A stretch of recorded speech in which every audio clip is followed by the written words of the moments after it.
मैं विनीता मिश्रा आप सभी दर्शकों का जिले के number 1 channel city news Muzaffarpur में स्वागत करती हूं। खबरों की ओर बढ़ने से पहले आइए एक नजर डालें आज की सुर्खियों पे। तो ये थी आज की सुर्खियां, अब खबरें विस्तार से। मोतीपुर थाना क्षेत्र के NH 28 पर खड़ी ट्रक में पीछे से आ रही तेज रफ्तार ट्रक ने मारी टक्कर, जिसमें चालक और उपचालक की मौके पर ही मौत हो गई। जिले के मोतीपुर थाना क्षेत्र के NH 28 मुजफ्फरपुर मोतिहारी मुख्य मार्ग के रतनपुरा के समीप रफ्तार का कहर देखने को मिला, जहां सड़क किनारे खड़ी एक ट्रक के पीछे से अनियंत्रित ट्रक ने इतनी जबरदस्त टक्कर मारी कि चालक और उपचालक दोनों की दबकर दर्दनाक मौत हो गई। सूचना के बाद मौके पर पहुंची मोतीपुर थाना पुलिस ने NH के एक लेन को करीब जहां दुर्घटना हुई थी उसे 1 घंटे के आसपास तक भारी मशक्कत के बाद किसी तरह से ट्रक के अगले हिस्से को काटकर डेड बॉडी को बाहर निकाला। तस्वीरों से आप साफ अंदाजा लगा सकते हैं कि सड़क पर कितनी जबरदस्त टक्कर हुई होगी।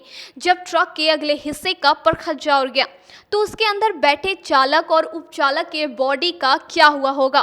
फिलहाल पुलिस ने डेड बॉडी को मेडिकल कॉलेज पोस्टमार्टम के लिए भेज दिया है और सड़क को सुचारू कर लिया गया है। वहीं दुर्घटनाग्रस्त वाहन को घटनास्थल के पास ही सड़क किनारे साइड कर लिया गया है।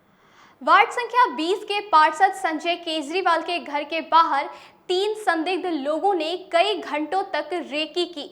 नगर निगम में मेयर पद के चुनाव को लेकर राजनीतिक गलियारों में सरगर्मियां काफी तेज हो गई है।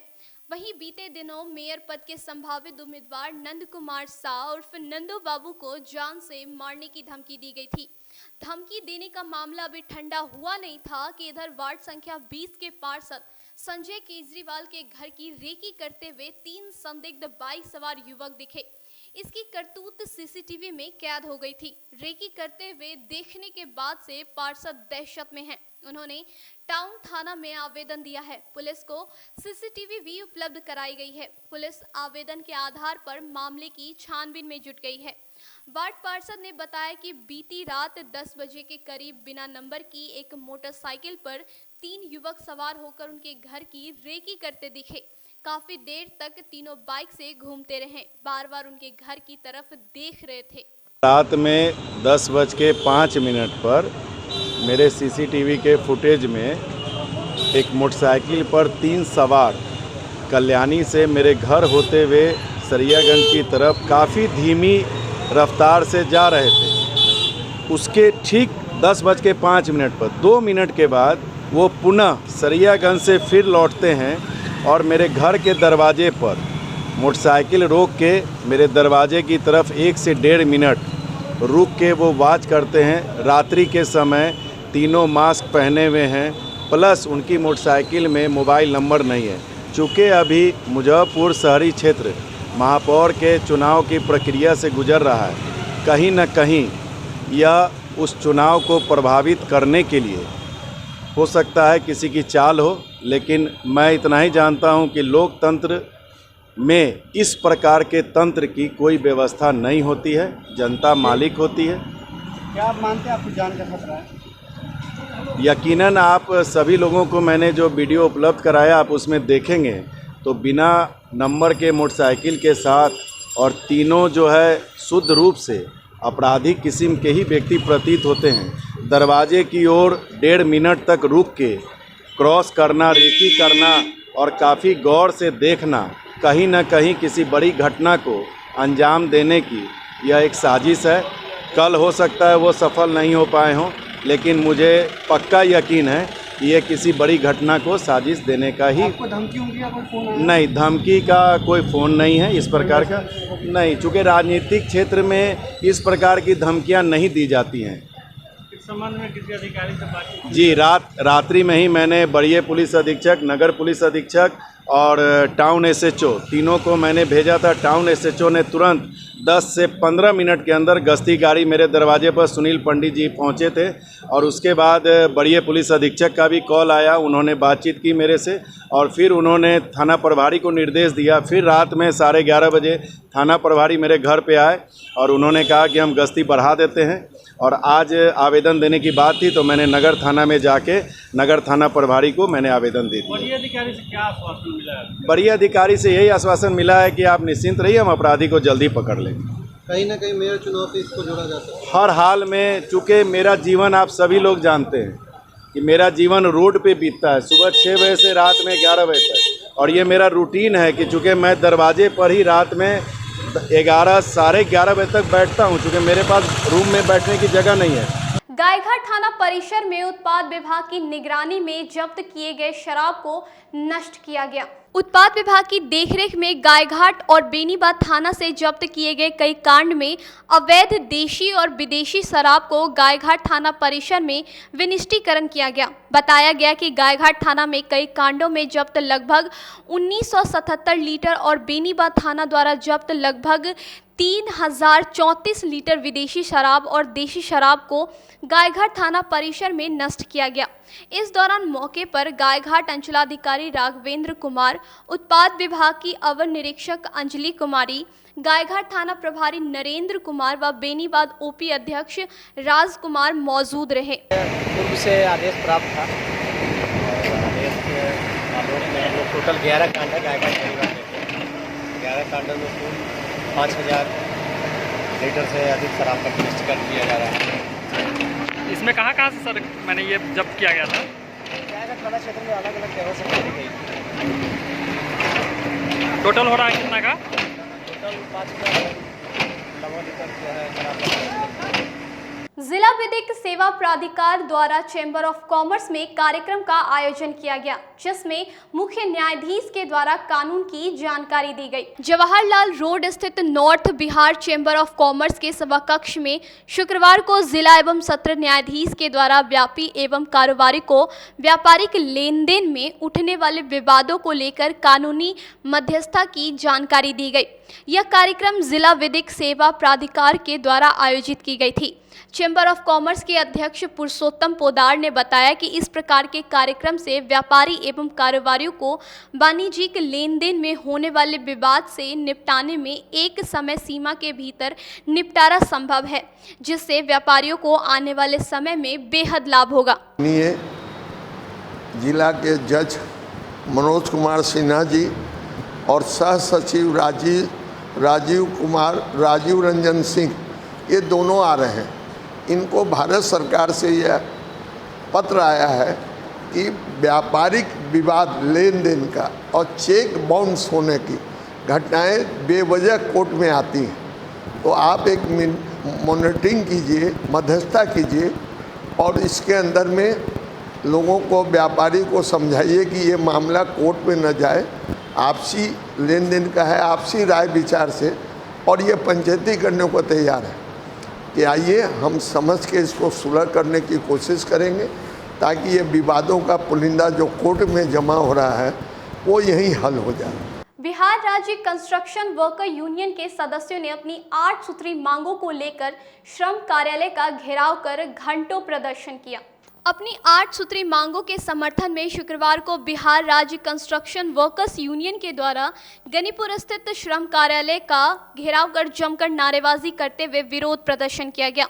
वहीं संगठन के राज्य सचिव नरेश राम ने कहा कि कोरोना महामारी, महंगाई, बाढ़ और बालू महंगा होने के कारण मजदूर बेरोजगार हो गए हैं। इन मजदूरों को राज्य सरकार द्वारा सहायता नहीं मिल पा रही है, बल्कि मजदूर कल्याण योजना द्वारा दी जाने वाली राशि में श्रम कार्यालय में व्याप्त भ्रष्टाचार के कारण मजदूरों का निबंधन, शादी उपरांत 50,000 मिलने वाली राशि, मृत्यु उपरांत 4 लाख की राशि में दलाल और बिचौलियों के द्वारा शोषित होने को मजबूर हैं। प्रदर्शन के माध्यम से राज्य सरकार से सभी मजदूरों को काम देने और बेरोजगार मजदूरों को प्रतिमाह 10,000 देने तथा तमाम भ्रष्टाचार से मजदूरों को मुक्त कराने की मांग की। ऐसा नहीं होने पर यह आंदोलन और तीव्र होगा और मुख्यमंत्री के समक्ष प्रदर्शन किया जाएगा। निबंधन में धांधली नहीं चलेगी, मजदूरों के निबंधन में धांधली नहीं चलेगी। मुजफ्फरपुर प्रदर्शन के माध्यम से श्रम कार्यालय और राज्य सरकार से कहना चाहते हैं, कोरोना बीमारी, बाढ़, बालू महंगा के कारण और महंगाई के कारण मज़दूरों की हालत दयनीय हो चुकी है। ऐसे स्थिति में श्रम कार्यालय में भ्रष्टाचार के कारण मज़दूरों को निबंधन में 300 से लेकर 1000 रुपया लिया जा रहा है, जो निबंधन शुल्क मात्र 50 रुपया है। मजबूर होकर मज़दूरों को 300 से 1000 रुपया निबंधन के लिए देना पड़ रहा है। शादी उपरांत लड़की की शादी को मिलने वाली 50,000 रुपये की राशि ये भ्रष्टाचार के कारण मज़दूरों को 15,000 20,000 रुपया दलाल को देना पड़ रहा है। मृत्यु के बाद 4 लाख रुपये की राशि जो मज़दूरों को दी जाती है, वो भ्रष्टाचार के कारण मज़दूरों को 80,000 1-1 लाख रुपया दलाल को देना पड़ रहा है। ऐसे महामारी के कारण मज़दूर जिसका रोजी रोटी समाप्त हो चुका है और ये श्रम कार्यालय मज़दूरों के साथ अन्याय कर रहा है। इस अन्याय के खिलाफ हम लोग प्रदर्शन कर रहे हैं और राज्य सरकार और श्रम कार्यालय से आग्रह करते हैं कि आपके द्वारा जो मज़दूरों की योजनाओं का जो लाभ दिया जाता है, सरकार के द्वारा योजनाओं को जो लाभ दिया जाता है, उसमें व्याप्त धांधली है, दलाली हो रही है, उस पर रोक लगाइए और मज़दूरों को मिलने वाली लाभ आप अपने माध्यम से शीघ्र दीजिए। यदि नहीं दीजिएगा तो ये आंदोलन हर 15 दिन पर श्रम कार्यालय पर होगा और जब उसका भी समय समाप्त होगा तो पूरे मुजफ्फरपुर जिला के मजदूर जिला प्रशासन को घेराव करेंगे। उसके बाद समस्या का समाधान नहीं होगा तक मुख्यमंत्री का घेराव करेंगे। इसके लिए हम लोग दृढ़ संकल्प होकर आए हैं। आज देख रहे हैं किस तरह मौसम प्रतिकूल है, घनघोर बारिश हो रही है, उसके बावजूद भी मजदूरों ने जुलूस की शक्ल में मोती झील कलमबाग चौक होते हुए आज श्रम कार्यालय पर पहुंचा है।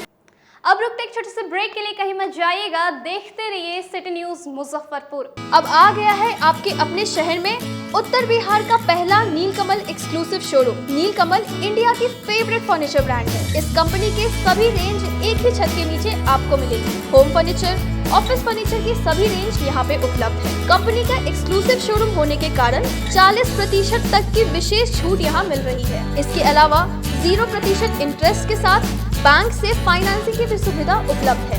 तो देर मत कीजिए, एक बार हमारे यहाँ अवश्य पधारें। हमारा पता है Mithanpura, Narayanpur road, opposite to Vaishali management college और हमारा कॉन्टैक्ट नंबर है 9334900888 और 7004320380। नॉर्थ बिहार का पहला एक्सक्लूसिव शोरूम मुजफ्फरपुर में यूए एसोसिएट के सौजन्य से नीलकमल का एक्सक्लूसिव शोरूम खुला है और आप लोगों से यही भी निवेदन है कि एक बार इस शोरूम में आइए और इसके विस्तृत रेंज को देखिए, जो कि एक अच्छे रेंज के साथ एक अच्छी कीमत के साथ आपको मिलेगा। तो एक बार हम लोगों को आप सेवा करने का मौका दें।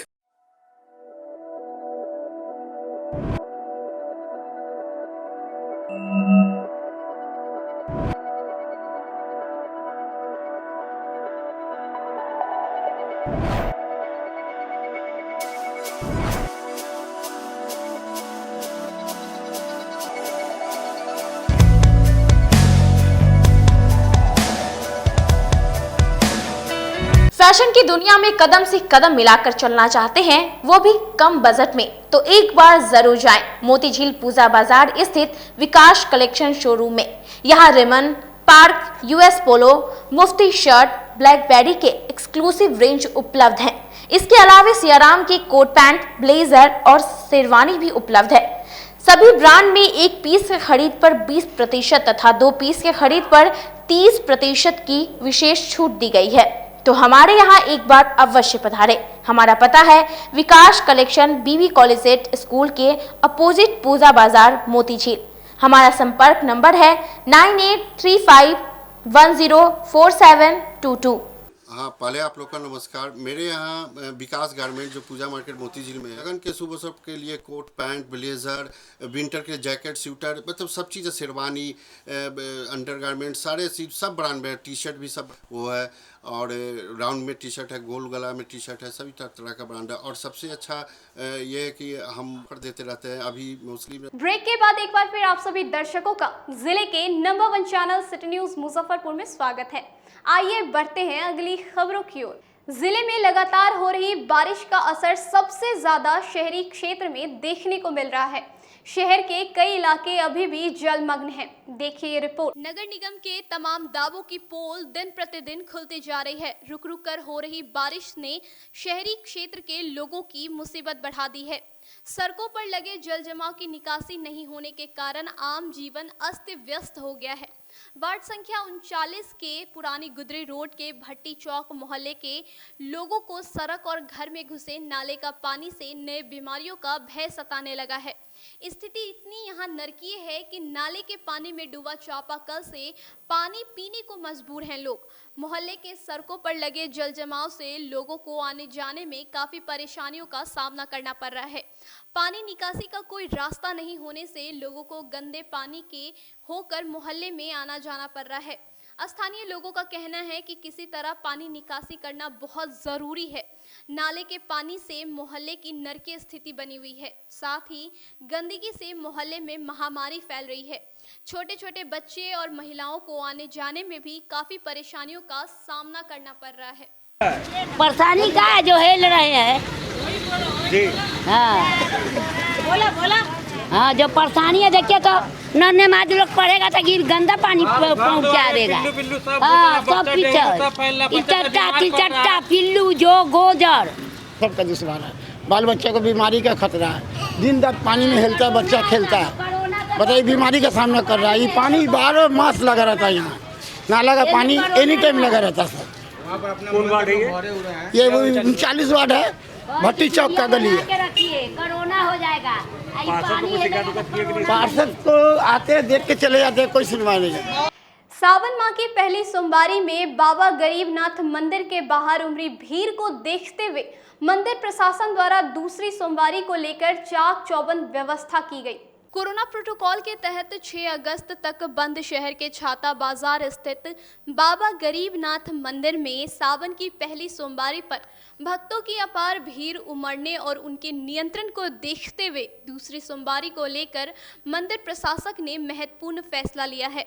मंदिर के प्रधान पुजारी विनय पाठक ने बताया कि दूसरी सोमवारी में भीड़ को नियंत्रण करने के लिए सेवा दल के 500 सदस्यों को 2 पालियों में प्रत्येक रविवार को रात्रि आरती से लेकर अगले दिन सोमवार सुबह 6 बजे तक तथा सुबह 6 बजे से दोपहर 2 बजे तक सेवा दल के सदस्यों की उपस्थिति रहेगी तथा आने वाले भक्तों को नियंत्रित करेगी तथा सेवा दल के सदस्य कोरोना प्रोटोकॉल का पालन करते हुए मास्क, आईडी कार्ड एवं ड्रेस में ही रहेंगे। को उम्मीद से ज़्यादा भीड़ हो गई थी। चूँकि सरकार का ये दिशा निर्देश है कोरोना काल में मंदिर को बंद रखना है। सिर्फ जो मंदिर के पंडे और पुजारी हैं वही प्रधान पूजा करेंगे और आम आदमी को दर्शन नहीं होगा। लेकिन पहली सोमवारी को सभी लोग निकल के इस कोरोना काल में बाबा के भक्त हैं और भक्त तो फिर महादेव के जो भक्त हैं सो भक्ति हैं। वो आंधी पड़े तूफान पड़े कुछ भी हो लेकिन बाबा का दर्शन करने आते ही हैं और आते ही रहते हैं। तो लेकिन सोमवार के दिन बहुत ज़्यादा भीड़ हो गई थी और हमारे पास पुलिस बल की और अपने भी जो थी संसाधन कम थी। इसको देखते हुए हमने प्रशासन से भी कहा था, उन लोग भी अपना लगाए हुए हैं। लेकिन हम लोग मंदिर प्रशासन सेवा दल के सदस्यों के साथ मीटिंग करके हम लोगों ने निर्णय लिया है कि जो 500 सेवा दल के सदस्य 250-250 के 2 शिफ्ट में रात्रि 12 बजे से लेकर सुबह 6 बजे तक और सुबह 6 बजे से लेकर दिन 2 बजे तक लगातार रहेंगे और भक्तों का जो आना होगा उसको सुव्यवस्थित करेंगे और उनसे आग्रह करेंगे कि आप बिना मास्क के नहीं आएँ, आप घर पे ही रह के पूजा करें। आसपास के जो मंदिर है वहीं पर जाके जल ढार लें, ज़्यादा बेहतर होगा। जिला राजद द्वारा ओबीसी आरक्षण खत्म किए जाने के खिलाफ 31 जुलाई को होने वाले आंदोलन को स्थगित कर दिया गया। शुक्रवार को मुजफ्फरपुर के राजद कार्यालय में छात्र राजद के प्रदेश प्रधान महासचिव चंदन यादव ने प्रेस वार्ता कर जानकारी दी कि नीट में आरक्षण समाप्त किया जाने को लेकर शनिवार को जो आंदोलन था उसे स्थगित कर दिया गया है।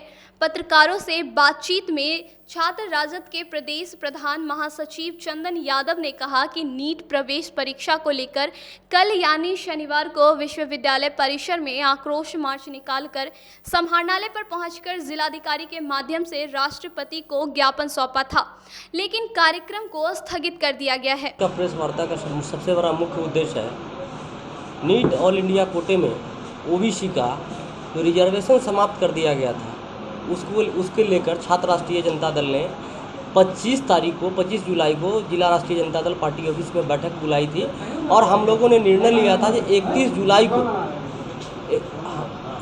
जुलाई को हम लोग एक व्यापक आक्रोश मार्च यूनिवर्सिटी कैंपस से निकालेंगे और जिला मुख्यालय पे पहुंचेंगे। जिला मुख्यालय पे प्रदर्शन करके उसके बाद तत्पश्चात हम लोग डीएम को राष्ट्रपति के नाम से ज्ञापन सौंपेंगे। जो ओबीसी का आरक्षण समाप्त हो रहा है इसके खिलाफ हम लोग का आक्रोश मार्च था, लेकिन कल जिस तरीके से केंद्र सरकार का फैसला आया है ओबीसी को 27% रिजर्वेशन जो उसका संवैधानिक अधिकार है, साथ ही साथ 10% वो ईडब्ल्यूएस को भी देने का घोषणा किया है। इसी को देखते हुए कल का जो कार्यक्रम हम लोग का आक्रोश मार्च होना था उसको स्थगित करते हैं और साथ ही साथ आपके माध्यम से हम तमाम छात्र राष्ट्रीय जनता दल के क्रांतिकारी साथियों को जो धन्यवाद देते हैं जो इस कार्यक्रम को सफल बनाने में लगे हुए थे।